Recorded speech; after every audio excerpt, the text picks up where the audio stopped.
apa yang tersurat di ajaran daripada agama, bahwa setan dibelenggu itu sebetulnya bukanlah sebuah sosoknya, Mas Yahya. Kenapa? Kalau setan sudah dibelenggu, kok kenyataannya masih banyak orang yang berbuat jahat? Ya nggak usah orang lah, Mas Yahya, kita sendiri aja kadang masih jahat kok. Entah itu jahat kepada diri kita sendiri, atau jahat kepada orang di sekitar kita, dalam bentuk apapun. Jadi sebetulnya konsepnya mungkin tidak sebagai wujud sebuah sosok atau makhluk yang dipenjara, yang dikerangkeng, yang dibelenggu, Mas Yahya.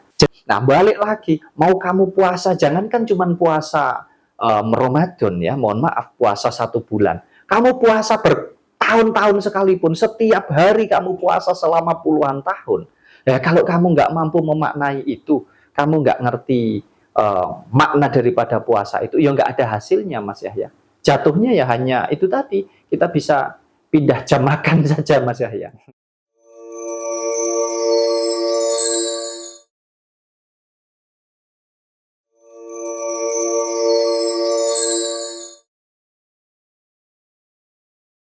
Mas Wahyu, Ya, Mas Yahya. Mas katanya di bulan Ramadan ini, kalau nggak salah ini ya, setan itu dibelenggu katanya, Mas.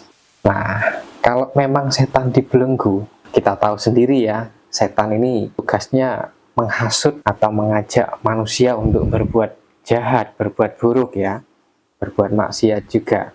Tapi kok realitanya masih banyak yang melakukan kejahatan, mungkin merampok, membunuh, padahal di bulan Ramadan. Ini kan nggak sesuai dengan kata-kata bahwa setan dibelenggu di bulan Ramadan. Nah, sebenarnya setan ini beneran dibelenggu atau bagaimana, Mas, kalau menurut pandangan Mas Wahyu? Ya, sudah dari kecil ya kita ini diajarkan ya, atau mungkin sudah doktrin untuk kita percaya terhadap ajaran-ajaran daripada agama, baik yang di Islam, baik yang di agama non-Islam termasuk Kristen, Katolik, dan lain sebagainya. Yang mana sudah disuratkan lah ya, kurang lebihnya, bahwa di bulan puasa itu setan-setan itu dibelenggu katanya ya. Ada yang mengistilahkan di kerangkeng lah ya, di penjarakan dan lain sebagainya. Nah, ini yang kadang tidak diluruskan, mungkin tidak diluruskan oleh para pemuka-pemuka agama yang memahami ya tentang arti daripada suratan tersebut, Mas Yahya. Nah, sehingga dulu ketika saya masih kecil, saya itu membayangkan bahwa setan-setan yang dimaksudkan ini adalah setan-setan yang, mohon maaf ya, istilahnya semua makhluk gaib yang jahat-jahat itu. Jadi saya membayangkan itu sebagai sosok makhluk gitu, Mas Yahya. Itu dipenjara semua. Jadi kita ini bakalan aman sudah, nggak ada hantu, nggak ada yang mengganggu kita sebagai manusia gitu loh, Mas Yahya. Itu bayangan saya ketika saya masih kecil dulu. Dan mungkin juga itu adalah bayangan daripada orang-orang yang saat ini mungkin belum sepenuhnya memahami gitu loh, Mas Yahya. Nah, kemudian kalau menurut saya ini ya, setelah saya dewasa ini ya, setelah saya tua ini, saya memaknai apa yang tersurat di ajaran daripada agama, bahwa setan dibelenggu itu sebetulnya bukanlah sebuah sosoknya, Mas Yahya. Kalau tadi Mas Yahya mengatakan, kenapa kalau setan sudah dibelenggu, kok kenyataannya masih banyak orang yang berbuat jahat? Ya nggak usah orang lah, Mas Yahya, kita sendiri aja kadang masih jahat kok. Entah itu jahat kepada diri kita sendiri, atau jahat kepada orang di sekitar kita, dalam bentuk apapun, sekecil apapun. Ya. Nah, jadi sebetulnya konsepnya mungkin tidak sebagai wujud sebuah sosok atau makhluk yang dipenjara, yang dikerangkeng, yang dibelenggu, Mas Yahya. Jadi kita memaknai puasa ini adalah kita yang membelenggu diri kita gitu loh, Mas Yahya. Jadi sebetulnya sifat, kalau kita kategorikan ini ya, bahwa seolah-olah yang berhubungan dengan hal baik atau hal yang benar itu adalah sifat daripada Tuhan. Kan begitu toh Mas ya. Kebaikan itu selalu milik Tuhan kan begitu ya. Ini secara sederhana saja.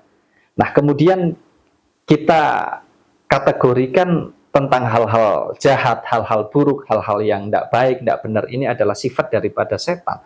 Sebetulnya itu milik kita Mas Yahya. Jadi sifat daripada Tuhan dan juga sifat daripada setan itu sebetulnya ya ada di diri kita Mas Yahya. Semuanya ada di kita. Tinggal kita ini mau pakai yang mana. Kita mau pakai sifatnya setan atau sifatnya Tuhan. Secara sederhana begitu dulu. Oh, jadi gini kan Mas ya, berarti kita puasa, otomatis kayak emosi, kayak hasrat untuk kita melakukan keburukan, sebenarnya itu yang dijadikan setan ya. Kita bisa mengendalikan itu semua ya. Ya, sebetulnya maknanya lebih ke sana. Jadi begini, saya mau sedikit ini sedikit berbagi saja ya, bukan minteri, enggak sama sekali.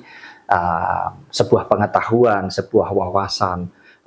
Tentu setiap orang, setiap individu berbeda-beda. Belum lagi kalau kita masuk ke dalam sebuah tahapan yang disebut keyakinan, pasti akan lebih berbeda-beda lagi setiap orang Mas Yahya. Jadi saya tidak mau menggurui siapapun. Cuman saya sendiri secara pribadi, saya memaknai bahwa yang dikatakan setan-setan itu dibelenggu, sebetulnya yang membelenggu itu ya diri kita ini. Kita ini yang berperang dengan apa yang ada di dalam diri kita Mas Yahya. Kalau kita bicara tentang baik dan buruk itu nggak akan pernah bisa hilang dari hidup kita. Makanya kalau ada yang bilang, oh puasa ini penghapusan dosa. Lah siapa yang menghapus dosa? Dosa ini nggak akan pernah terhapuskan, Mas Yahya, seumur hidup kita. Cuman kita mau terjebak di sana atau tidak. Sama halnya dengan pahala. Jadi perbuatan baik dan buruk itu apa yang sudah kita lakukan nggak akan pernah bisa hilang, Mas Yahya. Cuman bedanya kita bisa lupa atau tidak gitu loh. Kalaupun 10 tahun silam kita pernah berbuat jahat, kemudian saat ini kita ingat dan kita menyesali itu, di situ kita masuk di dalam dosa loh Mas Yahya. Dosa tentang 10 tahun yang lalu yang pernah kita lakukan. Nah, sama halnya dengan tentang setan dibelenggu ini tadi. Kita manusia ini kalau nggak ada setan nggak bisa hidup, Mas. Contohnya apa? Contoh, ya. Setan itu kita ibaratkan sebagai hawa nafsu. Nafsu itu macam-macam. Makanya kita manusia ini ya punya semua sifat itu. Pintunya ada di mana? Lah ada di sini. Sebatas kepala kita ini. Kita punya telinga, kita jadi bisa punya amarah. Betul enggak? Lah kalau amarah itu kita ikuti, mungkin kita bisa bunuh orang, bisa pukul orang. Kita punya mata, ya. Kemudian kita melihat, oh kepingin makanan yang enak, kita jadi harus bisa makan itu misalkan.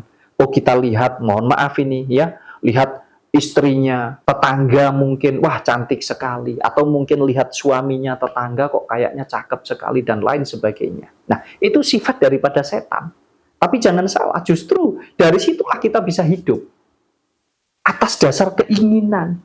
Jadi kalau kita tidak punya ini Mas Yahya, ya, ada 4 perkara ini. Kita tidak punya mata, tidak punya hidung, tidak punya mulut, tidak punya telinga, tidak akan bisa hidup kita. Karena tidak berfungsi otak kita ini. Nah, sebetulnya pelajaran daripada puasa ini sebetulnya adalah bagaimana kita mampu mengendalikan semua ini gitu loh.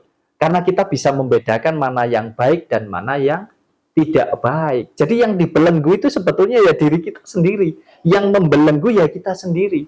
Kita mengendalikan hawa nafsunya. Oh, yang berpikir tentang hal yang nggak baik kita kendalikan.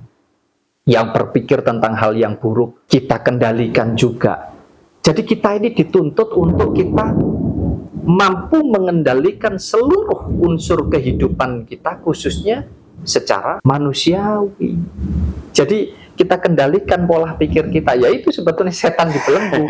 Makanya, nah balik lagi, mau kamu puasa, jangankan cuma puasa Ramadan ya, mohon maaf, puasa 1 bulan. Kamu puasa bertahun-tahun sekalipun, setiap hari kamu puasa selama puluhan tahun. Ya, kalau kamu nggak mampu memaknai itu, kamu nggak ngerti makna daripada puasa itu, ya nggak ada hasilnya Mas Yahya. Jatuhnya ya hanya itu tadi, kita bisa pindah jam makan saja Mas Yahya. Ya, jadi sebenarnya setan yang seperti digambarkan di mungkin film-film sinetron ya, kalau di kanan katanya apa ya, mungkin malaikat kebaikan ya, kalau di kiri itu setan, yang dimana dua-duanya ini saling membisikkan ya. Jadi sebenarnya itu merupakan sebuah kontrol ya, pilihan. Kita mau pilih yang baik atau yang buruk. Kurang lebih mungkin begitu ya Mas ya. Ya, gini, konsep bertuhan sekali lagi, kita hanya sebatas keyakinan atau keimanan. Ya. Nah, selanjutnya kita bicara tentang hidup ini, ya Mas Yahya ya. Sebetulnya tidak mudah, tetapi juga tidak susah juga.